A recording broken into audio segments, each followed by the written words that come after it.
The first drop of wine hit the paper at exactly 4:15 in the afternoon. My sister Jessica didn't spill it, she poured it. She stood over my 6-year-old son Jacob, tilting her glass of Pinot Noir with a casual, almost bored precision. Jacob had spent 3 days on that watercolor painting. It was a landscape of the lake outside our parents' cabin, a gift he had been meticulously working on for his grandfather. Now dark red liquid bled across the blue sky, soaking the paper, warping the edges, turning his hard work into a soggy, ruined mess. He needs to learn that the world doesn't care about his little doodles, Jessica said, her voice slurred but steady. It's taking up space on the table. And honestly, Jacob needs to toughen up. She finished the glass, set it down on the wet paper with a wet thud, and looked around the room for approval. My Uncle Mark, sitting on the sofa, slapped his knee. That's a $50 lesson right there, kid. Toughen up or get eaten. The laughter started then. It rippled through the cab in a sharp, ugly sound. My mother chuckled nervously, desperate to keep the mood light. My cousin smirked. Jacob just froze, staring at the ruin of his painting, his small hands trembling over the table. Drop a comment and let me know where you're listening from and what time it is for you right now. I'd love to know who's part of our community. I didn't scream. I didn't rush to wipe up the wine. I didn't even breathe for the first few seconds. I just watched my son. Jacob didn't make a sound. His shoulders shook and his face turned a mottled red, but he didn't cry out. He bit his lip until it turned white, physically compressing himself into the chair, trying to make himself small enough to disappear. He wasn't looking for comfort. He was looking for invisibility. He was waiting for the laughter to stop, hoping that if he was quiet enough, the predator would lose interest. And in that silence, I saw it. I saw the invisible chain wrapping around his neck. It was the same chain I had worn for 29 years, the chain that taught me to be quiet, to be convenient, to swallow my anger so I didn't disturb the peace. I was watching my son learn the fawn response in real time. He was learning that his pain was a joke to the people who were supposed to love him. He was learning that his job was to smile through the humiliation so the adults wouldn't be uncomfortable. He was learning to be me. The realization hit me like a physical blow, colder than the lake outside. I wasn't just watching him get bullied, I was watching him inherit my trauma. I was passing down a legacy of silence, a genetic predisposition to be a doormat. If I didn't break that chain right now, in this exact second, he would carry it for the rest of his life. He would grow up apologizing for taking up space. I looked at my father, David. He was sitting at the head of the table, his hands folded over his empty plate. His face was carved from stone, unreadable to anyone who didn't know him, but I knew him. I saw the way his knuckles had turned white as he gripped his fork. I saw the muscle in his jaw jump.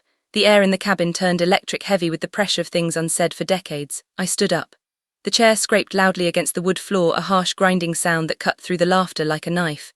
I didn't move to clean the mess. I didn't ask for a towel. I walked around the table and stood directly between Jessica and Jacob, using my body as a shield to block her view of him. I didn't look at the wine, I looked at her. And for the first time in my life, I didn't feel the urge to fix anything. I didn't feel the need to smooth over the edges or make a joke to lighten the mood. I felt the cold, hard clarity of a bridge burning down. It wasn't rage, it was accounting. I was done paying the interest on a debt I never owed. You enjoyed that, I said. My voice wasn't loud, it was flat. Clinical. You enjoyed watching a 6-year-old create something and you enjoyed destroying it. Jessica rolled her eyes, pouring herself another glass from the bottle on the sideboard, her movements loose and arrogant. Oh, Sarah, don't be so dramatic, it's paper. I did him a favor, now he can learn to do something useful instead of making messes. Useful, I repeated the word, tasting like iron in my mouth. The room went dead silent. Jessica's smirk faltered her glass, pausing halfway to her lips. My mother gasped, a sharp intake of air that signaled the beginning of her panic. I didn't blink. I wasn't the sous chef anymore, managing tickets and keeping the kitchen calm during a rush. I was a mother watching a predator, and I was done negotiating. I looked at my father again. He hadn't moved, but his eyes had shifted from the table to me. Before I could say another word, my mother, Susan, rushed into the scene. But she didn't go to Jacob. She didn't hug the crying child. She grabbed a handful of napkins and started frantically wiping the wine off the table. Oh, Jessica, you're so clumsy. She chirped, her voice high and tight, vibrating with a desperate manic energy. She was scrubbing the wood, ignoring the ruined painting completely. Sarah, don't make a face. It was an accident. We can buy him a coloring book, a nice one, with stickers. She looked up at us, her smile stretched too thin, her eyes pleading. Let's just have a nice dinner, please. It's Labor Day. We're family. I watched her, and the pity I usually felt for her evaporated. I realized then that my mother wasn't confused. She wasn't helpless. She was an addict. She was addicted to the illusion of a happy family and she was willing to pay any price to keep it, but she never paid the price herself. She taxed us. She taxed the good children, the quiet ones, the ones who wouldn't scream. She sacrificed our dignity to appease the monster because Jessica was the only one who threatened to burn the house down. Susan would let Jacob bleed just to keep the carpet clean. Exactly, Jessica said, emboldened by our mother's defense. She leaned back, swirling her wine. He's too soft, Sarah Barbies him, I'm doing him a favor, teaching him how the real world works. That was it, the snap of the final thread. My father David stood up. He didn't do it quickly. He did it with the slow, creaking heaviness of an old building finally giving way. He walked over to the mantel where a rustic wooden sign hung the words "Family is forever" painted in cursive script. He stared at it for a second, then turned to face Susan. You wiped the table, he said. His voice was dangerously low, a rumble of thunder before the storm. You didn't check on the boy, you worried about the wood stain. Susan froze a wine-soaked napkin in her hand. David, stop being dramatic. I'm just you're trying to keep the peace, he interrupted. But there is no peace, Susan. There is just silence, and I am done paying for it. He looked down at his left hand. He twisted his gold wedding band. It was tight, buried in the flesh of his finger. He had worn it for 40 years. He walked to the kitchen sink, pumped a dollop of dish soap onto his knuckle and began to work it off. It was painful to watch. He grimaced, pulling and twisting until the ring slid over the joint with a wet pop. He walked back to the table. He held the ring over the puddle of wine that was still soaking into Jacob's painting. He dropped it. It hit the wet paper with a dull thud, splashing red drops onto the white tablecloth. I am done keeping your peace, he said, and I am done protecting you. The silence in the room wasn't just quiet, it was a vacuum. It sucked the air out of the cabin. My mother stared at the ring sitting in the wine like it was a grenade that had just landed in her lap. Jessica laughed, a sharp, nervous bark of a sound. Dad, are you senile? She scoffed, though her eyes were darting around the room. It's a painting. You're going to divorce Mom over a $5 watercolor set. That is pathetic. David didn't look at her. He didn't look at Mom. He walked over to his travel bag in the corner of the room. He unzipped it and pulled out a thick black leather-bound notebook. It looked old. The spine creased, the edges worn. He walked back to the head of the table and set it down with a heavy thud. I have been a structural engineer for 40 years, Jessica, he said, his voice calm, factual, terrifying. My job is to track stress fractures, to find the cracks before the building collapses. I track failures. He opened the book. The pages were filled with his handwriting, neat, precise, meticulous columns of dates and numbers. 3 years ago, he continued, running a finger down the first page. You told me you needed $5,000 for a business loan. You said your influencer career was taking off, but you needed new equipment. Jessica crossed her arms, rolling her eyes. Yeah, and I paid you back mostly. What is this, an audit? You didn't pay back a dime, David said, but that's not the point. The point is I started tracking not just the big loans. Everything. Every time your mother said she needed extra cash for groceries. Every time she withdrew money for home repairs that never happened. Every time our joint savings account dipped for emergencies.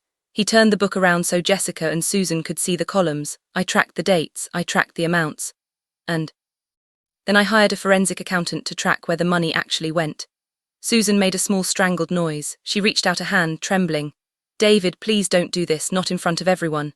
Everyone needs to know, David said, because everyone has been laughing at Sarah. Everyone has been laughing at Jacob. Everyone thinks they are weak, but they aren't weak. They are the ones paying the bill. He looked at me then and his eyes were full of a deep, aching apology. I let this happen, Sarah.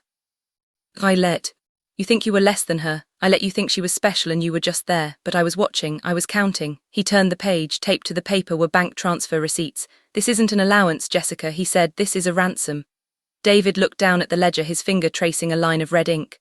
August 14th, 2 years ago, $12,000. You said it was for a brand partnership buy-in. April 3rd last year, $8,000. You said it was for medical bills. He looked up, meeting Susan's terrified eyes, but the biggest one was 3 years ago, the night of the Labor Day party, the one we didn't attend because you said you were sick. Susan was shaking her head frantically now, tears streaming down her face. David, stop, please protect the name. David's voice rose, cracking with a fury I had never heard. You didn't protect the name. You protected a criminal. He turned the page. This time there wasn't a receipt. There was a copy of a police report taped to the paper. The $174,000 wasn't for business loans, Jessica. It wasn't for gifts. It was hush money. Jessica froze. Her arrogance evaporated, replaced by a sudden stark terror. She looked at the door, but she didn't move. 3 years ago, David said to the room. Jessica drove home drunk from a party. She hit a parked car and then she hit a pedestrian. A 19-year-old girl walking her dog. I gasped. The room spun. I remembered that time. Jessica had been traveling for a month. Mom had said she was in Europe finding herself. She didn't stop, David continued. She fled the scene, a hit and run.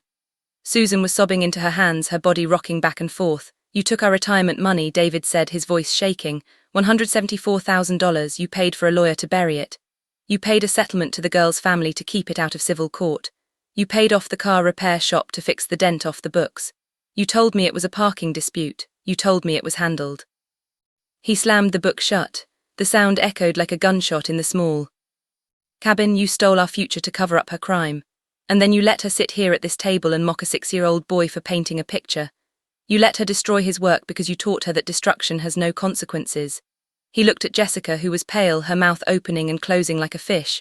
You aren't a businesswoman, Jessica. You aren't an influencer. You are a liability, and your mother is your accomplice. The silence that followed was heavy, suffocating. It was the sound of a family myth dying. Jessica tried to rally. She stood up, smoothing her expensive dress, trying to summon the arrogance that had protected her for 33 years. She looked at the ledger, then at David, and scoffed. So what? She spat. It was an accident. Mom helped me, that's what mothers do. They help, unlike you. She glared at David, her chin high. You're just jealous because Mom loves me more. I don't need your money. I have my own brand. I have my own followers. I don't need this dusty old cabin anyway. David looked at her with a cold, detached pity. It wasn't the look of a father looking at a daughter. It was an engineer looking at a condemned structure. You have nothing, Jessica. He reached into the back pocket of the ledger and pulled out a folded document. He placed it on the table right next to his discarded wedding ring and the ruined painting. This cabin is in my name. It was my inheritance from my father. Your mother's name is not on the deed. He smoothed the paper flat. You have 1 hour to vacate these premises. All of you, Susan included. I am listing it for sale tomorrow morning to recoup the retirement funds you stole. You can't kick us out, Susan wailed, her hands clutching her chest. Where will I go? It's pouring rain. I don't know, David said, his voice devoid of emotion. Maybe you can stay with the daughter you invested so much in. He turned back to Jessica. And regarding your own money, as of 10 minutes ago, while you were pouring wine on my grandson's art, I froze the joint accounts. I have reported the transfers as fraud pending a forensic investigation. The bank has locked everything. Your credit cards, Mom's cards, the business account you funnel money through. Jessica pulled out her phone. Her fingers flew across the screen, frantic. She tapped her banking app. I watched her face crumble. The colour drained away, leaving her looking grey and small. It's declined, she whispered.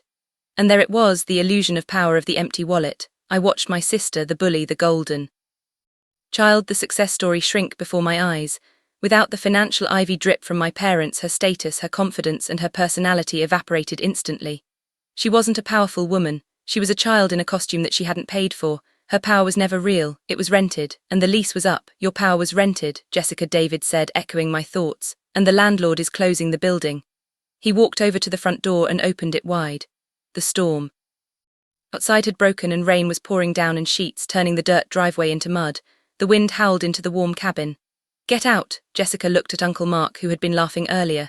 He looked away, suddenly fascinated by the floorboards. She looked at Susan. Susan was just weeping, useless and broken, unable to save anyone, even herself. Finally, Jessica looked at me. Her eyes were wide and wet, filled with a sudden, desperate realization that she was alone. Sarah. She pleaded, her voice trembling. Tell him he's crazy. You can't let him do this to me. I'm your sister. I looked at her. I looked at the woman who had terrorized me for 3 decades. I looked at the wine stain on Jacob's painting. I thought about the silence my son had learned, the silence I was breaking. You should hurry, I said, my voice as cold as the rain outside. Traffic is going to be terrible. 6 months later, the light in the new apartment was different. It wasn't the dim yellow light of the cabin or the harsh fluorescent glare of the old family house. It was white and clean, streaming through big windows that overlooked the city park. It was smaller than the house David had shared with Susan for 40 years, but it was peaceful. There was no walking on eggshells here, no heavy sighs from the other room that signaled an incoming guilt trip, no fear of the next explosion. I sat on the floor leaning against the wall watching them. David was kneeling next to Jacob on a drop cloth. They were covered in sawdust. David was teaching him how to use a miter box to cut wood for a custom canvas frame. You have to measure twice, Jacob, David said, his voice gentle, patient, the voice of a man who no longer had to shout to be heard. Precision matters. If the frame is strong, the art is safe. Like this, Grandpa, Jacob asked, sawing carefully, his tongue poking out in concentration. Exactly like that. My mother, Susan, was living in a small condo 2 towns over. She sent letters sometimes. Long rambling diatribes written. Expensive stationery, blaming us for ruining the family image, for embarrassing her at church, for being cruel. I burned them in the sink without reading past the first line. She was still trying to tax us for a piece that didn't exist, but we had stopped paying. Jessica was working retail at a mall kiosk selling phone cases. The fraud investigation had triggered a tax audit, and she was drowning in legal fees. She had to sell her car. She had to move into a studio apartment. For the first time in 33 years, she was facing the reality of a life without a safety net, and the fall had been hard. I looked at my son. He wasn't flinching anymore, he wasn't hiding under the table. He was making a mess with glue and wood, and he was laughing when he spilled a little wood glue on the floor. He didn't freeze. He just grabbed a rag and wiped it up, knowing that no one was going to scream at him. I realized then that the price of this piece had been high. We had to break the family to save the people. We had to burn down the structure to save the foundation. It was a heavy cost, but looking at my father's relaxed shoulders, looking at my son's easy, unburdened smile, it was the best bargain I ever made. If you've ever had to break a bond to save yourself, type freedom in the comments.